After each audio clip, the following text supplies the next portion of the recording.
hari Selasa tanggal 21 Juni 2022 saya menyempatkan untuk berkunjung ke satu situs besar di wilayah Ciamis, yaitu Astana Gede Kawali. Di sini nanti kita akan melihat ada beberapa prasasti tinggalan dari Kerajaan Galuh yang akan diceritakan oleh Kang Pandu, dan kita hari ini bersama dengan Kang Pandu Radea dari Tapak Karuhun. Beliau ini asli Kawali yang beliau sangat paham dengan sejarah dari Kawali wilayah ini. Nanti akan secara lengkap beliau menjelaskan tentang apa yang ada di Astana. Mari kita ikuti perjalanannya.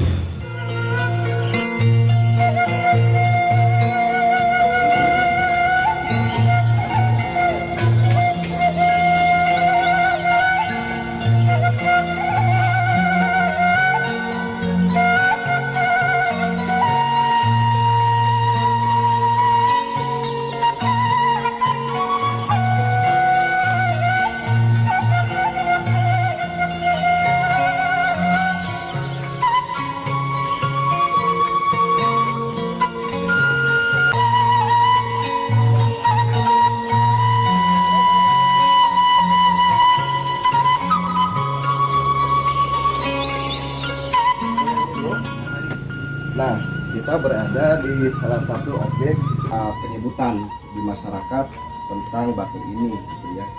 Ada batu altar dan ada batu tegak pipi. Nah, masyarakat mengenalnya atau menyebutnya sebagai batu Palinggi, dan konon katanya ini adalah batu yang digunakan untuk penobatan raja-raja yang berkuasa di Galuh maupun di Sunda, gitu. Ketika bersatu ya, sudah Galuh bersatu, ataupun ketika sedang terpisah ya Galuh-Galuh Sunda-Sunda yang lima untuk misalnya untuk yang berkuasa di kawasan Galuh misalnya. Nah, ketika bersatu kerajaannya ya Sunda Galuh, yang mungkin di sini dinobatkannya. Nah, jadi seperti inilah bentuk batu penobatannya menurut tradisi lisan, yang disebut batu Palinggi. Tempat linggi itu tempat duduk, tempat diam gitu. Linggihnya di mana, kalau nggak tahu sama diamnya di mana gitu, disebut batu Palinggi. Nah, ini sempat disebut juga batu angkat-angkatan karena dari sisi praktek tradisionalnya gitu, dulu sering diangkat-angkat oleh masyarakat gitu. Untuk yang memiliki hajat. Kalau keangkat ya minimalnya prediksi hajatnya itu terkabul lah gitu kalau terangkat. Nah, karena sering diangkat-angkat akhirnya pecah. Nah, maka tradisi mengangkat-angkat batu ini bagi pengunjung yang berziarah ke Astana Gede itu dihilangkan, tidak bolehkan karena sudah pecah batunya. Nah, sebetulnya batu angkat-angkatan ini mungkin tadinya berasal dari penamaan lain, karena kalau menurut Pak Kuncen dulu, Pak Arsodi, ini disebut Sanghyang Indit-Inditan.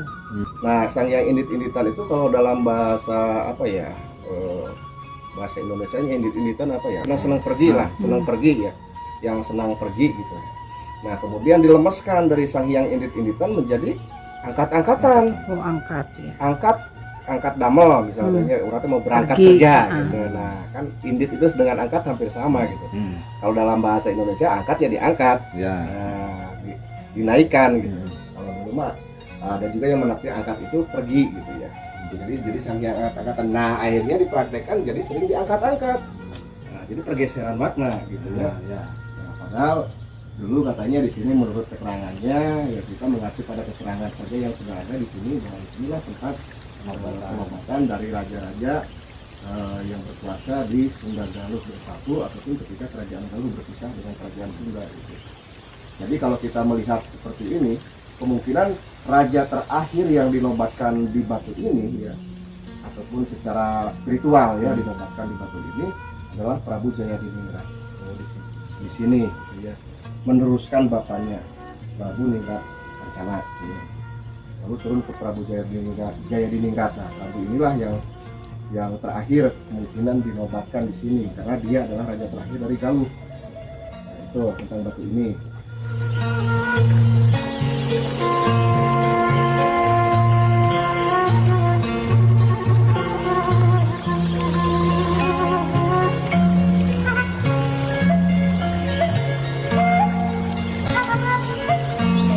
Nah ini kita ke kawasan prasasti, batu-batu prasasti. Kita mulai dari prasasti yang pertama yang ini. Ini prasasti yang pertamanya yang ini. Prasasti satu Astana Gede. Ini. Prasasti dua ya. Dua, yang ini yang satu. Oh, mata saya agak burung begitu. Nah, ini memang posisinya sejak inskripsinya seperti yang tercantum di sana. Nihantapa Kawali Nusia Mulia Tapa Bagya Prabu Raja Wastu mangadeg di Kuta Kawali Numahayuna Kadatuan Surawi Sesa Numarigi sakuliling daya nunajur sagala desa yakna nu pandiri pakena gawe rahayu pakeun heubeuh jaya di buana. Ya artinya yang bertapa di bawah ini di Kawali ini adalah yang berbahagia Prabu Raja Wastu yang bertahta di kota Kawali yang memperindah keraton Surawi Sesa yang membuat parit sekeliling ibu kota yang mensejahterakan seluruh negeri. Semoga ada yang kemudian membiasakan berbuat kebajikan agar lama berjaya di buana, lama berjaya di dunia. Nah, kemudian di bagian sisinya, di bagian sisi batu ini ada lagi inskripsi yang berbunyi Haywa di ponah-ponah, Haywa di cawuh-cawuh, apa ya? Nah, jadi ada beberapa pembacaannya. Cuma artinya jangan dirintangi, janganlah bilang diganggu. Yang memotong akan hancur, yang menginjak akan rubuh. Nah, Sabatan nih. jadi semuanya ini Bukan. ada berita ya, ada yang berisi pemberitaan bahwa yang berkuasa di Jaya Kawali ini namanya Prabu Raja Wastu yang bertahta di kota Kawali. Nah, dia memperindah keraton Surawi Sesa. Berarti keraton Surawi Sesa itu sebetulnya sudah ada, Ya. diperindah lagi. Ini bekas dari raja sebelumnya, itu bapaknya Prabu Linggabuana ataupun sebelumnya, itu kakeknya, semuanya. Jadi keratonnya kemudian diperindah kembali oleh Prabu Raja Wastu, dan dia itu yang membuat parit sekeliling ibu kota. Nah, yang persoalan saat ini adalah kita akan sulit, sejauh ini masih belum ditemukan parit yang dimaksud dalam prasasti ini. Parit seperti apakah gitu yang dibuat oleh Prabu Raja Wastu. Dan sejauh yang saya tahu sejak kecil dan selalu mencoba untuk menelusuri tentang sejarah, bukti-bukti sejarah di Kawali ini, belum menemukan. Nah, itu yang terkait dengan, jadi inilah bukti primer yang menyebut nama Prabu Wastu, kota Kawali sebagai ibu kotanya, keratonnya bernama Surawi Sesa. Tapi yang dibawa amanat bahwa jangan yang merintangi, kalau ada yang diinjak dan sebagainya larangan ini, maka mereka akan runtuh gitu. Nah, ini prasasti 2. Di sini nanti menghadap ke selatan, Deku. Deku tuh ya benangnya, Duduk, Deku. Deku tuh duduk, jongkok. Nah, duduk, lalu kita memejamkan mata, tarik nafas, kemudian tangan kita harus bergerak meraba garis-garis ini, garis-garis batas antara huruf dengan huruf tuh. Nah, 7 balikan sambil tahan nafas. Terus 1 sampai ini, balik lagi ke atas. 2, terus sampai 7 kali. Nah, kalau kita mampu menahan nafas seperti itu, nah lagi-lagi persoalan hajat ya, bahwa prediksi kemungkinan besar hajat kita akan terkabul. Jadi setiap batu ini selalu ditafsirkan, diinterpretasi dengan cara-cara yang tradisional seperti itu. Setiap ziarah gitu. Ada semacam tanda, ya mungkin bisa disebut regalia yang paling ujung tuh. Itu simbol mandala sebetulnya, ujung seperti tiga trisula, seperti trisula setiap ujungnya. Nah, itu ada mandala. Nah, kalau ini berbentuk regalia sebagai stempel kerajaan yang dipahat gitu ya, berarti ini resmi mungkin dikeluarkan oleh kerajaan pada saat itu gitu ya. Dikeluarkan maklumat lah atau apa ya, yang resmi dikeluarkan oleh kerajaan. Jadi yang disebut dengan aksara dan bahasa Sunda kuno adalah ini. Bentuknya seperti ini aksaranya. Bahasanya juga seperti itu yang diterjemahkan ke sana di Ayamanu si bagya Kawali bari pakena kereta bener pakai nanjir lagi. Diartikan semoga ada yang kemudian mengisi negeri Kawali dengan kebahagiaan sambil membiasakan diri berbuat kesejahteraan sejati agar tetap unggul dalam perang. Nah, isi dari arti dari prasasti ini terjemahannya. Dulu ada kebiasaan masyarakat ini terkait dengan tradisi ziarah dulu gitu yang memang tidak ada hubungannya sebenarnya dengan isi dari prasasti ini. Jadi masyarakat itu dulu kayak batu angkat-angkatan itu, batu palinggi sering diangkat-angkat. Di sini juga masyarakat sering menggunakan media prasasti ini. Salah satu huruf dengan cara mundur 7 langkah dari prasasti, kemudian dia memejamkan matanya, tangannya disiapkan dan menunjuk pas di angka yang mirip angka 7. Nah, kalau pas, ini setidaknya prediksi hajatnya, prediksinya tergitu ya. Nah, ini kebiasaan lokal dulu yang di sini gitu, yang saya tahu gitu ya. Jadi memang ini tidak ada hubungannya dengan isi sebetulnya gitu, tapi tradisi lokal seperti itu. Tradisi. Cuman saat ini sudah dihilangkan karena kan banyak disentuh juga berbahaya gitu ya, merusak gitu ya. Nah, ini tentang prasasti yang kedua. Ini prasasti ini termasuk prasasti yang paling baru ditemukan. Artinya ini tadi tanggal 3 Oktober 1995 prasasti ini ditemukan oleh Bapak Sopar. Beliau adalah juru pelihara di sini. Ketika sedang membersihkan area ini ada batu yang nonjol karena banyak ya batu-batu yang nonjol di sini. Kalau beliau dibersihkan ternyata Prasasti tulisan. ada garis ukel kayak gitu tuh, paling ujung tuh ada tuh. Wah, mungkin menurut karena ini prasasti yang paling baru maka dinamakanlah prasasti yang ke-6. Gitu. Jadi loncat seolah-olah di sana 1, 2 tiba-tiba 6 di sini. Nah karena ini temuannya paling baru gitu ya, aslinya terkubur. Ya, kemudian sedikit diangkat, akhirnya aksaranya bisa terlihat dengan jelas dan warna batunya juga ini masih agak ke oring ya, ke coklat-coklatan muda gitu karena memang tadinya terkubur. Kalau yang lain batunya sudah berwarna abu gitu, abu tua gitu ya, sudah berinteraksi dengan dengan udara, tidak terkubur. Karena ini ada sedikit proses pelapukan dari batunya, tapi si hurufnya masih sangat jelas karena terkubur. Kalau itu kan udah ada interaksi gitu dengan luar. Kalau ini masih sangat tajam, jelas gitu ya si jenis hurufnya. Itu beberapa ahli menyebut itu adalah simbol mandala. Kalau di sini sebutnya kembang cakra katanya gitu. Yang itu teh gitu ya, karena ada supaya yang ujung berbentuk trisula itu kayak mirip bunga gitu. Sunda kuno. Jadi huruf dan bahasanya Sunda kuno. Jadi sejak masa periode klasik sudah memiliki bahasa dan aksara sendiri. Setidaknya di era Prabiwastu ini. Ya. Itu artinya ini pertinggal nu atis di nu aya nu ngeusi daya ieu ulah botoh bisi. Bisi apa tuh saya? Bisi kokoro. Bisi kokoro gitu ya. Kokoro itu serakah gitu. Sengsara. Ini peninggalan dari yang artistik, dari rasa yang ada yang menghuni kota ini jangan berjudi bisa sengsara. Jadi ini peringatan. Nah, yang menarik adalah kenapa berjudi gitu ya. Yang diperingatkan. Apakah ini menjadi gambaran bahwa pada saat itu banyak sekali kegiatan perjudian gitu yang akhirnya membuat sengsara gitu. Sehingga harus diperingatkan, ditulis di dalam prasasti gitu. Yang di ujung sana. Cuman itu ini hanya satu kalimat, bacanya anana atau ajnana, ada yang membaca ajnana ataupun yang menyebut anggana gitu kalimat itu di aksara inskripsinya itu, yang artinya itu sebagian Mang Hasan, Pak Hasan Jafar menyebut mengartikan itu sendiri. Mungkin ini proses kontemplasi. Maksud sendiri di sini ada hubungannya dengan kontemplatif mungkin ya kaitannya. Terus ada bidang kotak-kotak, jumlah kotaknya ada 45, yang vertikalnya 5, yang horizontalnya ada 9. Nah ini juga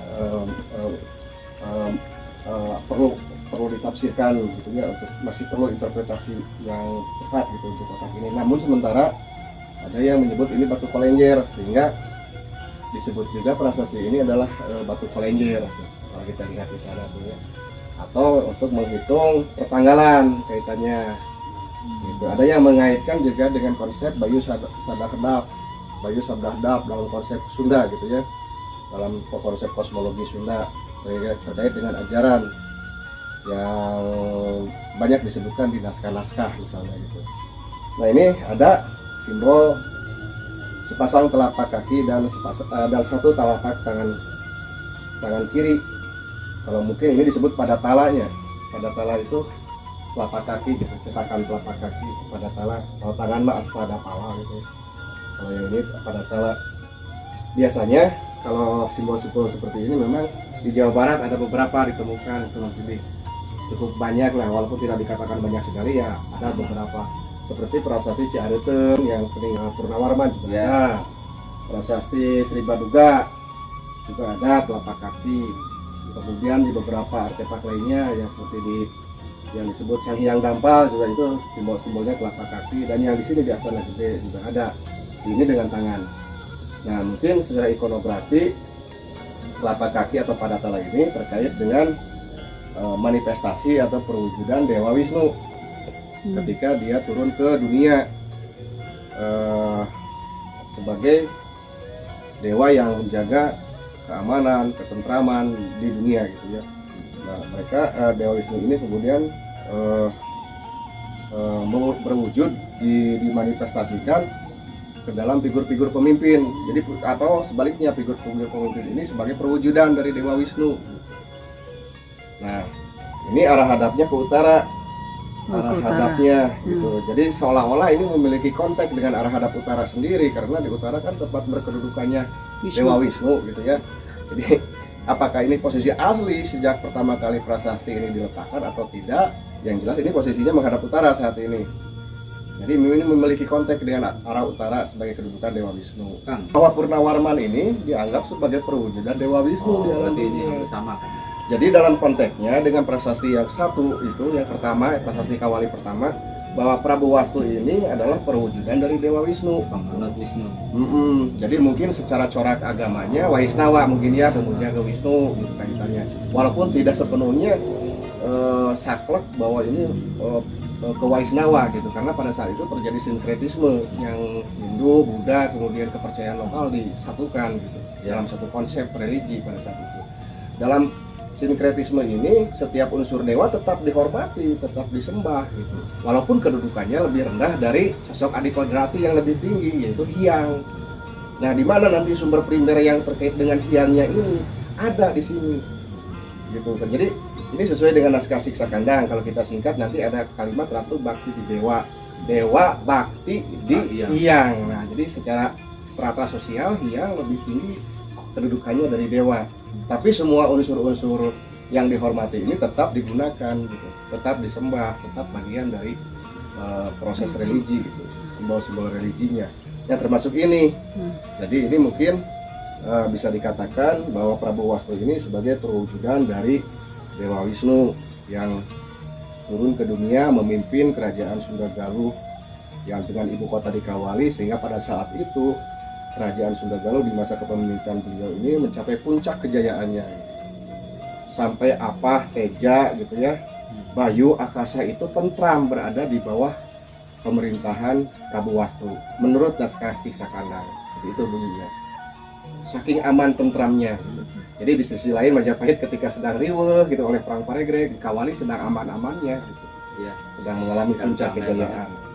Nah, sehingga disimbolkanlah seperti ini gitu. Menjaga kemakmuran, ketentraman dan sebagainya. Nah, ini tentang batu.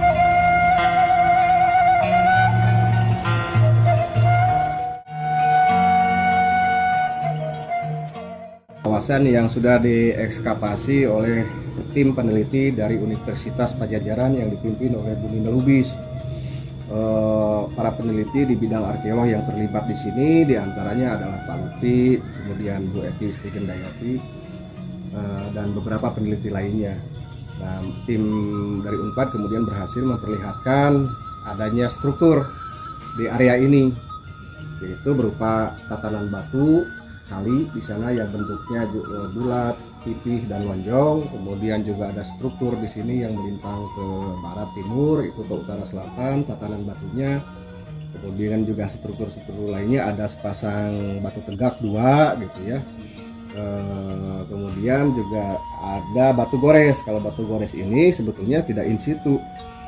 Batu gores ini temuan aslinya di Cikawali, di Cibulan, sungai yang ada di bagian selatan dari situs ini. Nah, dulu ditemukan di pinggiran, kemudian oleh beberapa kawan, ya, saya juga waktu itu menyaksikan sama-sama dipindahkan ke sini untuk diamankan. Nah, kalau batu gores itu betul-betul batu artifisial, goresnya goresan buatan gitu ya, digunakan ataupun dulunya mungkin bisa beberapa persepsi gitu ya. Mungkin untuk mengasah alat-alat pahat yang digunakan untuk memahat aksara di batu ya, di sana, atau juga ini memiliki fungsi sebagai bagian dari ritual tertentu yang berharap tuah dari batu ini dengan digoreskan, karena ada beberapa juga batu gores yang dianggap bertuah, sehingga ketika senjatanya digoreskan ke batu itu, senjatanya ini akan memiliki tuah, baik itu digunakan untuk berburu ataupun untuk berperang gitu ya. Tapi biasanya kalau batu gores yang dianggap bertuah, goresannya tidak banyak. Kalau ini mah jalurnya cukup banyak gitu, bahkan seolah-olah ini sebagai prasasti yang gagal gitu ya. Mungkin terlalu sempit jalak garisnya, sehingga untuk ditulis aksara juga nggak jadi. Karena di sini ada juga beberapa batu gores gitu, seperti batu kolejir tadi juga bergores. Kemudian aksara prasasti satu kan batas-batas setiap hurufnya pakai garis gitu ya. Kalau ini terlalu rapat gitu garisnya gitu, sehingga mungkin gagal, tidak digunakan atau tidak jadi. Atau juga tadi untuk ngasah juga mungkin bisa gitu ya, sejauh ini. Nah, ini seperti inilah maksud dibuka seperti ini, dilindungi seperti ini, diberi cukup agar pengunjung yang datang ke sini itu bisa melihat sebetulnya seperti apakah gitu ya. Dengan maksud dibuka ini diantaranya untuk memperkirakan letak keraton itu di mana, pondasinya seperti apa. Ya akhirnya dikira-kira di daerah ini, kemudian dibuka, ya ternyata di bawahnya seperti ini. Apakah betul dulunya keraton atau bukan, adanya bangunan di sini berupa keraton atau bukan, ya belum bisa dijelaskan secara meyakinkan gitu.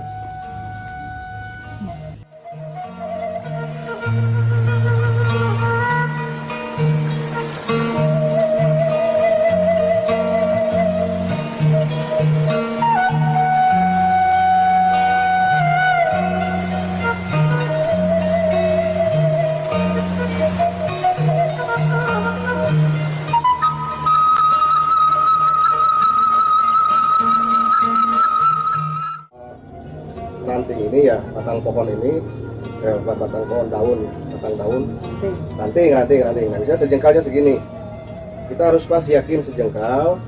Nah, ini kemudian disimpan, biasanya di batu ini. Nah, disimpan begini mas. Oke, disimpan. Nah, sebetulnya kegiatan ini saya juga pernah melakukan kalau waktu masih kecil. Dulu yang bisa ceritain ya, kalau main bola pengen menang, kalau kita naksir cewek supaya bisa jatuh, supaya si hati ceweknya suka juga sama kita, ada jodoh atau tidaknya, cepus. Nah, setelah disimpan di situ kita tinggalin mas. Ya kita jalan-jalan lah untuk melihat-lihat objek yang lainnya. Setelah kita mau pulang, ambil lagi. Kalau ternyata itu panjang, bertambah panjang, nah berarti nih kemungkinan besar kita bakal terwujud nih gitu ya, keinginan kita, harapan kita itu bakal terjadi gitu, prediksinya seperti itu. Nah tapi kalau kurang atau tetap, berarti ya tidak akan tercapai, harapannya tipis lah gitu ya, kalau ukurannya sama atau bahkan berkurang. Nah biasanya seperti ini tradisinya. Dan kalau masih kecil sih saya ya iseng-iseng aja sering gitu dulu. Walaupun tidak yakin, hanya sebatas ini aja lah gitu ya, sebatas kegiatan aja di situ sini. Tradisi lokalnya seperti itu gitu. Walaupun tidak ada hubungannya mungkin, tapi kalau nepusnya di beberapa situs kayak di Daya Luhur ya, di batu panulisan itu digunakan pak yang semeter ininya batangnya, batang tepusnya yang semeter, di shipment ke batu di Sarandekeun gitu. Itu juga sama, diukur lagi kalau lebih panjang gitu jadi semeter sekian. Nah itu cuma kalau di sini ada jengkal gitu. Saat ini bahwa ini adalah makam Pangeran Usman. Makam Pangeran Usman, makamnya panjang, menandakan bahwa orang ini besar, maka disebutlah Astana Gede. Itu besar gede gitu. Mungkin toponiminya salah satunya merujuk ke adanya makam ini. Astana Gede. Padahal gede di sini juga bisa bermakna lain gitu ya. Makam tokoh-tokoh besar bisa, tokoh-tokoh besar itu secara namanya meninggalkan jejak nama yang dikenang, besar, jasanya dan sebagainya. Sini.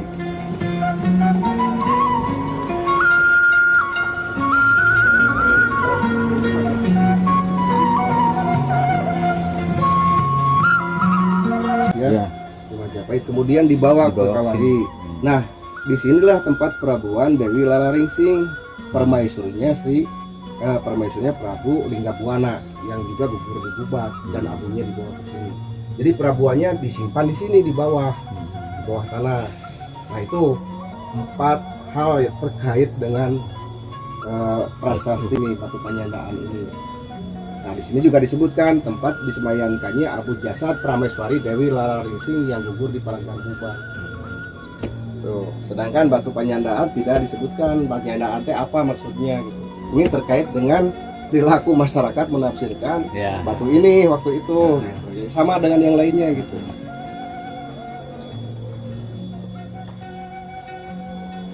Ini kan nomor penomorannya saya sering lupa gitu. Ini prasasti ketiga, itu yang keempat. Nama lokalnya, nama penyebutan masyarakat disebut batu Panyandungan. Nah, kita terjemahkan dulu. Panyandungan adalah nyandung. Nyandung itu berarti dalam bahasa Indonesia poligami, beristri satu. Namanya nyandung. Nah, ini batu Panyandungan. Apa maksudnya? Apakah kita di sini disuruh menyandung atau gimana? Nah, gini. Jadi, kalau kita ingin nyandung, ingin beristri lebih dari satu, nah ditesnya di sini. Mampu tidak kita nyandung? Nah, caranya begini. Jadi masyarakat pada waktu itu yang berniat beristri lebih dari satu, itu akan meletakkan tangannya sejajar dengan ujung batu paling tinggi. Telapak tangannya di sana, jangan lepas. Kemudian dia memejamkan mata, menahan napas, kemudian berputar 7 keliling. Berputar 7 keliling, jangan tak. Nah, setelah 7 keliling, dia harus membuka mata. Nah, disitulah akan terlihat bagaimana reaksinya ketika dia tiba-tiba jatuh tersungkur, karena berputarnya jangan pelan, cepat. Ketika dia membuka mata kemudian jatuh tersungkur, nah disitulah dia itu tidak cocok. Bahwa betapa pusingnya nyandung itu, pusingnya 7 keliling sampai tikus truk gitunya. Nah, jadi mikir-mikir dulu kalau mau nyandung itu, karena akan pusing kita mengurus. Jangankan 2 istri, 1 istri aja belum tentu kita bisa ini gitu ya, apalagi sampai 7 atau sampai 4 itu ya. Jadi itulah, nyandung itu bakal pusing 7 keliling, kecuali yang mampu, yang bisa yakin, berarti kita udah siap dengan segala macamnya. Ya mungkin ya anggaplah kalau memang dia berkeliling ini terpusing, itu berarti dia mampu gitu. Padahal logikanya kalau orang muter ya pasti pusing. Ya pusing 7 keliling itu di sini gitu. Yang nyandung itu pusing 7 keliling sebetulnya gitu. Ya kalau merasa pusing 7 keliling ya jangan nyandung, itu bahasanya. Berat gitu. Nah, Ini terusannya sebelah mana ya? Nah, coba dari sini kita lihat. Ini kan prasasti ketiga. Namanya Sang Hyang. Ini makna kedua ya. Prasasti ini inskripsinya berbunyi Sang Hyang Lingga Hyang. Jadi di sini sesuatu yang bersifat abstrak, sesuatu yang tidak nampak, sesuatu yang tidak terlihat, karena Hyang itu tidak berwujud, tidak terlihat. Mataya, Sang Hyang Matayo, yang tidak ada, Sang Hyang Taya dan sebagainya. Jadi di sini semua yang bersifat tidak nampak. Gitu ya. Nah, ini gambaran kepada Tuhan Yang Maha Esa secara langsung, bersifat vertikal. Kalau kebalikan dari sana itu horizontal, di sini vertikal. Artinya di sini tidak ada yang sesuatu yang harus diwujudkan. Tidak ada perwujudan. Kalau di sana boleh ada arca dan bimba, gitu ya. Kalau di sini kan tidak boleh. Wilayah paling sakral, di mana konsepsi ajaran agama Sunda pada saat itu mungkin memuncaki ini, di sini puncaknya. Karena arah utara dari sana Dewa Wisnu itu akan menghadapnya ke sini. Nyari sejajar, coba tinggal. Ini paling ujung utara. Jadi, ya. Dewa Wisnu bakti di Hyang. Karena apa? Ini posisinya itu kan menghadap ke sini. Nah, di sini ternyata ada prasasti Sang Hyang Lingga Hyang. Lingga Hyang, tentunya lingganya satu, Hyang. Nah, di mana bukti inskripsinya? Di belakangnya. Jadi kita tidak bisa melihat di sini inskripsinya, sehingga ini disebut prasasti ketiga. Jadi ini kan kenapa yang itu di depan sehingga nampak, kenapa yang ini mesti di belakang?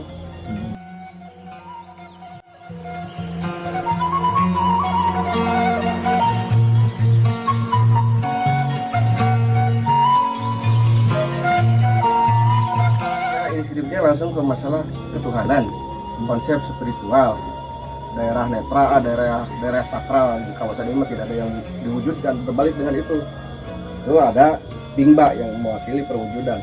Nah tadi makna yang ketiga tentang prasasti ini Sang Hyang Lingga Hyang. Nah makna yang keempat ini adalah batu tempat perabuannya dari Prabu Lingga Buana. Di sini disimpan perabuannya, tidak di bawah, mungkin dikubur.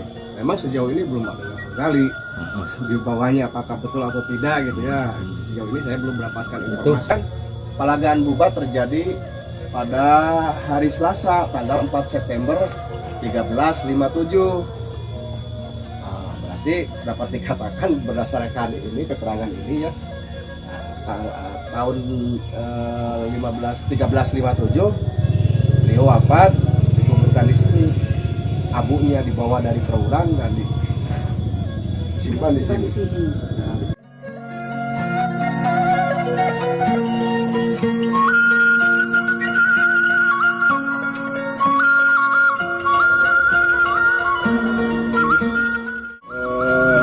Dewi Tanjung Sari, beliau istrinya Bupati Singacala, berasal dari Raja Desa Dewi Tanjung Sari itu. Namanya kemudian sekarang diabadikan sebagai Patronuwi Desa Tanjung Sari.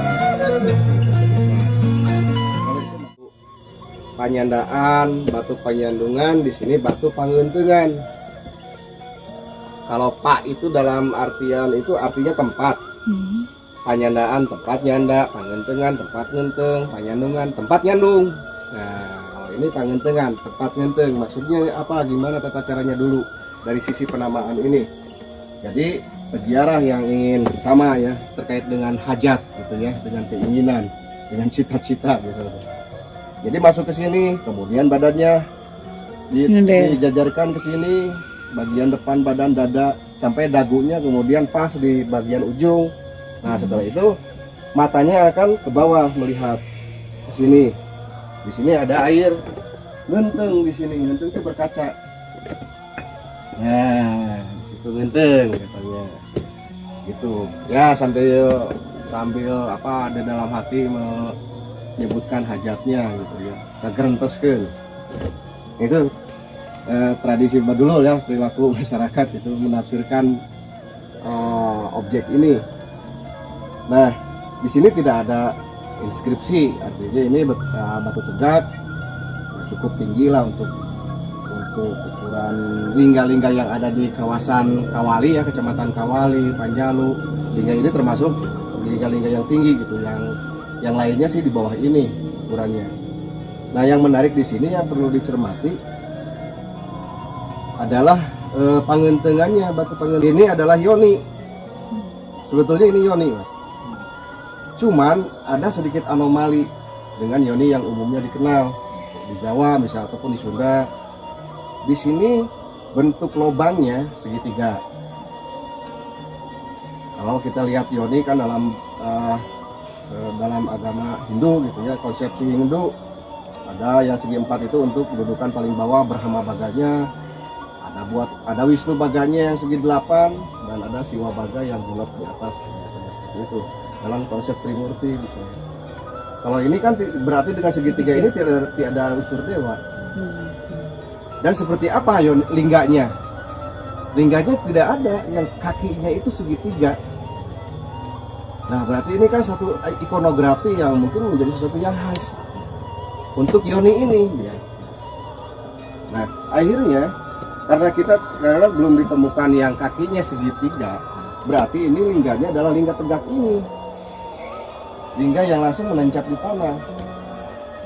Dan simbol bentuk segitiga ini dikaitkanlah dengan beberapa filosofi Sunda kuno, cerat sebetulnya. Ada cerat, cuman cerat ini patah. Waktu Kinsbergen sempat ke Astana Gede dan memotret yoni ini, ceratnya masih ada, lubangnya kecil di sini. Nah, posisi yoninya juga di atas di sini, tidak dikubur ke bawah, dia di atas.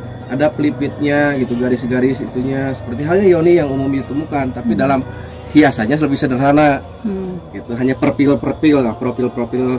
horizontal sederhana. Tapi yang jelas Geometris ya. di sini ada cerat di sini.